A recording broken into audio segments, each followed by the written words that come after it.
What's up, y'all? Welcome to week 8 of our online learning.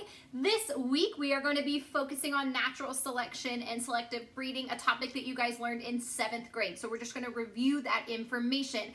You have 2 graded assignments this week. The first graded assignment is a forms question. So you're going to watch a quick little video about the peppered moth, and then you'll answer some questions in forms right after and then do a little activity. A lot of those questions have video clips embedded in, so that should help you get the correct answer. The second thing that you're going to do is some more questions on natural selection. Again, those have some videos embedded in to kind of help you with some of that vocabulary, and then you'll answer some examples of the difference between natural selection and selective breeding. So let's jump right into what is important for you this week. You have to know the difference between natural selection and selective breeding. So natural selection occurs in nature.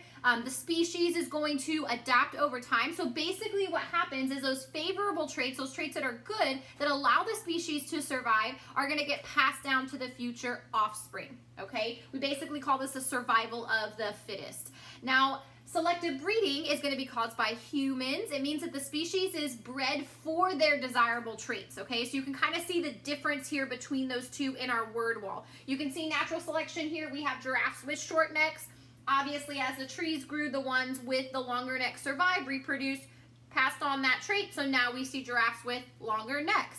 You can see here in selective breeding, we are breeding them for the desirable trait. So let's say you have a poodle and a Labrador. You want to get that hyperallergenic dog, the Labradoodle, so you breed those two together to get the dog with the desirable traits that you want.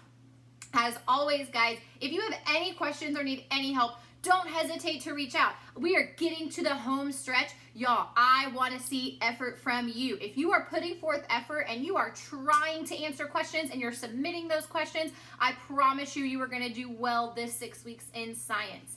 This week we will have office hours on Wednesday and Thursday from 1 to 3 p.m. So come by and see me, ask me questions, or just stop by to say hello. Have a great week, guys.